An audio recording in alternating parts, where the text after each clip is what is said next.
நீங்கள் கேட்டுக்கொண்டிருப்பது Joy radio. தெருவுக்கு ஒரு சர்ச்சு, எங்கே பார்த்தாலும் சர்ச்சு, ஏகப்பட்ட சர்ச்சு அப்படின்னு சொல்லிட்டு பலர் சொல்கிறத நீங்கள் கேள்விப்பட்டிருப்பீங்க. சென்னை போன்ற பகுதிகளெல்லாம் உண்மையாலுமே அப்படி தான் இருக்குதா அப்படின்னு பார்த்தீங்கன்னா அப்படி இல்லை. சில இடங்களில் தெருவுக்கு ஒன்றுக்கும் மேற்பட்ட சர்ச்சஸ்லாம் இருக்குது. ஒரே தெருவில் 2-3 சர்ச்சஸ்லாம் இருக்குது. ஒரே பில்டிங்கில் 2-3 சர்ச்சஸ் இருக்கிறதெல்லாம் நான் பார்த்துருக்குறேன். மெயின்லைன் சர்ச்சஸ் இல்லாமல் இன்றைக்கு வளர்ந்து வருகிற புதிய இண்டிபெண்ட் சர்ச்சஸ், சபைகள் ஆங்காங்கே இருக்கிறத பார்த்து மத நம்பிக்கை இல்லாதவர்கள், மற்ற மத நம்பிக்கைகளில் இருக்கிறவர்கள், கிறிஸ்தவர்கள் எல்லாருமே இதை ஏதோ ஒரு குறையாகவே சொல்லிகிட்டு இருக்கிறாங்க. எந்த சர்ச்சை பார்த்தாலும் அதில் ஒன்றுக்கு மேற்பட்ட போதகர்களோ இருப்பாங்க, சில விசுவாசிகளாவது இருப்பாங்க. ஆனால் அவங்க அதை பற்றி கவலைப்படலை. அவங்க இருக்கிற சர்ச்சுக்கு போயிட்டுருக்குறாங்க. வெளியே இருக்க மற்றவர்கள் இதை ஒரு பெரிய குறையாக சொல்கிறாங்க. இந்தியா போன்ற நாடுகளில் இத்தனை கோடி ஜனங்கள் இருக்கிற இடத்துல இத்தனை சர்ச்சஸ் இருக்குதுன்னு சொல்லியும் அஃபீஷியலாக 2.3% தான் கிறிஸ்தவர்கள் இருக்கிறாங்க. யார் அதை பற்றி ரொம்ப வருத்தப்படுறாங்கன்னா, ஏதோ ஒரு விதத்தில் இவர்கள் ஒரு அல்டீரியர் மோட்டிவோட, பணம் சம்பாதிக்கணுங்கிற எண்ணத்தோட இப்படிப்பட்ட சபைகளை உருவாக்குகிறார்கள். செல்ஃப் மேட் காட்மேன் அப்படிங்கிற மாதிரி ஒரு கூட்டத்தை உருவாக்குறாங்க அப்படிங்கிற ஒரு விதமான கரிசனையோட சிலர் வருத்தப்படுறவங்களும் இருக்கிறாங்க. இந்த ஊரில் ஒரே தெருவில் 4 டாக்டர்கள் இருக்கிறத பற்றி யாரும் கவலைப்படல, 5 டென்டிஸ்ட் இருக்கிறத பற்றி யாரும் கவலைப்படல. ஒரே தெருவில் 4 ஐஸ்கிரீம் பார்லர், 2 ஹோட்டல், 2-3 பரோட்டா கடைகள், இதை பற்றிலாம் யாரும் கவலைப்படுறதில்ல. சர்ச்சை மாத்திரம் பார்த்தா எல்லோரும் ஏன் இத்தனை இருக்குதுன்னு நினைக்கிறாங்க. ரெண்டாவது முக்கியமான விஷயம், உதாரணத்துக்கு நான் ஒரு டாக்டர், நான் ஒரு கிளினிக் ஹாஸ்பிட்டல் வச்சுருக்கிறேன். இதே தெருவில் இன்னொரு ஹாஸ்பிட்டல் வந்துச்சுன்னா நம்முடைய பிஸ்னஸ் குறையுமோ அப்படின்னு சொல்லிட்டு நான் வருத்தப்படலாம். அதே போல் ஹோட்டல் வச்சுருக்கிறவங்க இன்னொரு ஹோட்டல் வந்தால் வருத்தப்படலாம். ஆனால் சர்ச்சு மட்டும் அவங்க எந்த விதத்திலும் ஊழியமும் செய்ய போகிறதில்ல, மற்றவர்களை ஆதாயப்படுத்த போகிறதும் இல்லை, அவங்க சர்ச்சை ஆரம்பிக்க போகிறதும் இல்லை. சர்ச்சை ஈஸியாக விமர்சிச்சுட்டு குறை சொல்லிட்டு போய்கிட்டே இருக்கிற கூட்டங்கள் தான் நிறைய பெருகி இருக்கிறார்கள்.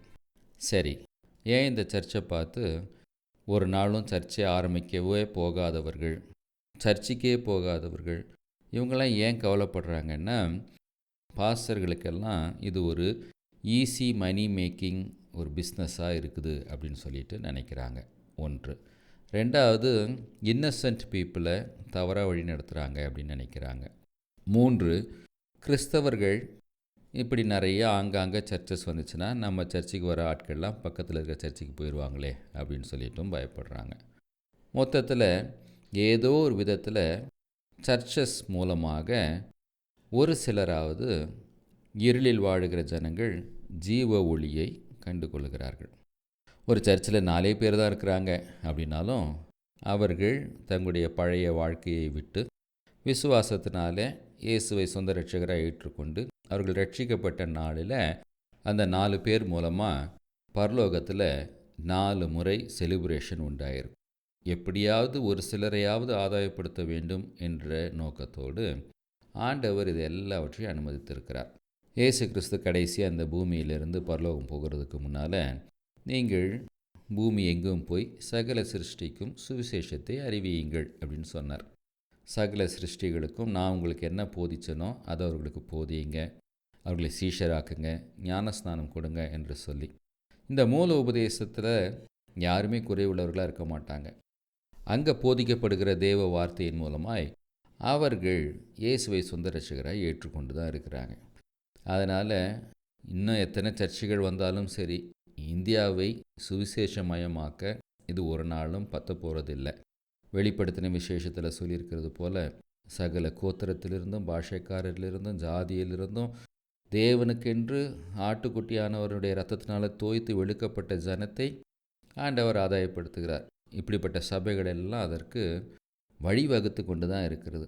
அதனால் இன்றையிலிருந்து கிறிஸ்துவை சொந்த இரட்சகராக ஏற்றுக்கொண்டவர்கள் எந்த சர்ச்சை பார்த்தாலும் அவர்களை பாடி ஆஃப் கிரைஸ்ட், கிறிஸ்துவின் சரீரமாக பார்த்து பாவித்து அவர்களுக்காக ஒரு நிமிஷம் ஜெபம் பண்ணுங்க. ஆண்டவரே, இந்த சபையின் மூலமாகவும் உம்முடைய நாமம் மகிமைப்படட்டும் அப்படி சொல்லி ஜெபம் பண்ணுங்க. அந்த சபைகளுக்கு வருகிற ஆத்துமாக்களும் ஆண்டவரே நல்ல தேறினவர்களாய் மாற நீர் உதவி செய்யும் அப்படின்னு சொல்லிட்டு அவர்களுக்கு ஏதாவது பிரயோஜனம் உண்டாக உங்களால் செய்ய முடியுமானால் அதை செய்யலாம்.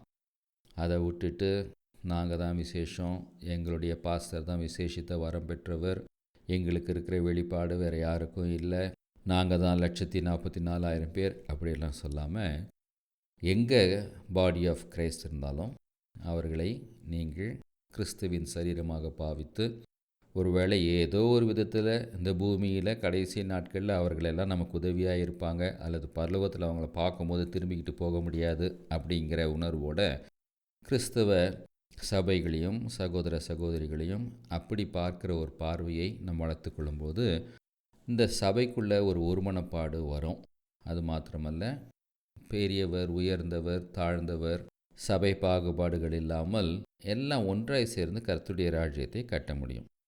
இரண்டாவது, இண்டிபெண்டன்ட் சர்ச்சஸ் நிறைய ஆரம்பிக்கும்போது மற்றவர்கள் விமர்சனத்துக்கு அப்பாற்பட்டு சபை போதகர்கள் நடந்து கொள்ள வேண்டியதும் அவசியம்.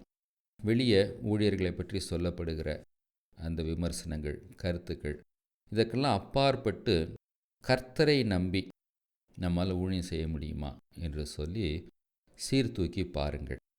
நம்ம மனுஷரை நம்பி மனுஷரிடத்தில் பணம் கேட்டால் மனுஷர் ஒருவேளை பணம் கொடுப்பார்கள். ஆனால் கர்த்தரை நம்பி கர்த்தரை கேட்டால் கர்த்தர் நம்முடைய தேவைகளை சந்திக்க முடியும். இப்போ எது விசேஷம், எது உன்னதமானது? எல்லாருக்குள்ளும் வேத வசனம் விதைக்கப்படும் போது, ஆவியானவர் கிரியை செய்யும் பொழுது, அந்தந்த சபையினுடைய தேவைகள் அந்த சபையில் இருக்கிறவர்களோ மற்றவர்களோ ஆவியானவரால் உணர்த்தப்பட்டு, அல்லது ஏதோ ஒரு விதத்தில் கர்த்தர் அந்த சபையின் தேவைகளை சந்திக்க உண்மையுள்ளவராக இருக்கிறார் என்பதை விசுவாசித்தால் கர்த்தர் அதை மெய்யாகவே நமக்கு கொடுப்பார். அப்படி கொடுக்கப்படுகிற பணங்களில் வருகிற பணம் எல்லாமே நமக்கு அப்படிங்கிற எண்ணத்தோடு இல்லாமல், அதே நேரத்தில் குறைச்சலாக பணம் வரும்போது யாரும் அதை பற்றி பேச மாட்டாங்க, விமர்சிக்க மாட்டாங்க. ஓரளவுக்கு மேலே அதிகமாக வரும்போது அது அநேகருடைய விமர்சனத்துக்கு உட்படும்.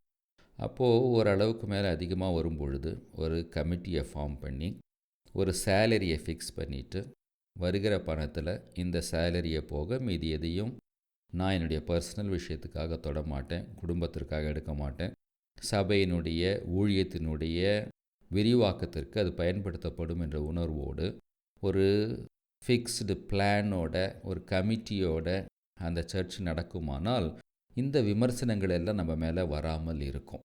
அப்படி இருக்கும்போது கர்த்தர் அந்த சபையின் தலைவராக இருப்பார். சபையில் இப்படிப்பட்ட டிரான்ஸ்பரன்சி இருக்கும் பொழுது ஜனங்கள் என்ன உற்சாகமாய் ஊழியம் செய்வார்கள், சபையின் ஊழியத்தை தாங்குவார்கள், ஆண்டவருடைய ராஜ்யத்தின் விரிவாக்கத்திற்காக அவர்கள் முயற்சிகளை எடுப்பார்கள், உறுதுணையாய் நிற்பார்கள். அதனால் தெருவுக்கு ஒரு சபை இருக்குதுன்னு யாரும் கவலைப்படாதீங்க. வீட்டுக்கு ஒரு சபை இருந்தாலும் நல்ல விஷயந்தான். ஏன்னா வீட்டுக்கு ஒரு என்ஜினியர், வீட்டுக்கு ஒரு டாக்டர், குடும்பத்தில் பல டாக்டர்கள், குடும்பத்தில் பல என்ஜினியர்ஸு, பல சாஃப்ட்வேர் ப்ரொஃபஷனல்ஸ், குடும்பத்தில் பல நாடுகளுக்கு வெளிநாடுகளுக்கு போகிற இந்த நாட்களில் ஆண்டவருடைய ராஜ்யத்திற்காக உழைக்க வருகிறவர்களை உற்சாகப்படுத்துவது ஆண்டவருடைய ராஜ்யத்தின் விரிவாக்கத்திற்கு பிரயோஜனமாக இருக்கும். அந்த உணர்வோட தெருவுக்கு ஒரு சர்ச் ஆரம்பிக்கிறதுக்கு உதவி செய்யுங்கள், உறுதுணையாக இருங்கள். இல்லைன்னா நீங்களே ஆரம்பியுங்கள். சுவிசேஷத்தை அறிவிப்பது உங்கள் மேல் விழுந்த கடமை. சமயம் வாய்த்தாலும் வாய்க்காவிட்டாலும் சுவிசேஷத்தை அறிவிக்க வேண்டும்.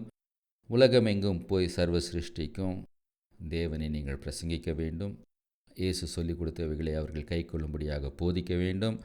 அவர்களை சீஷராக்க வேண்டும். அவர்களுக்கு ஞானஸ்நானம் கொடுத்து கர்த்தருடைய ராஜ்யத்தில் பங்குள்ளவர்களாய் மாற்ற வேண்டும். கர்த்தர் நம் அனைவரோடும் கூட இருப்பாராக. God bless you.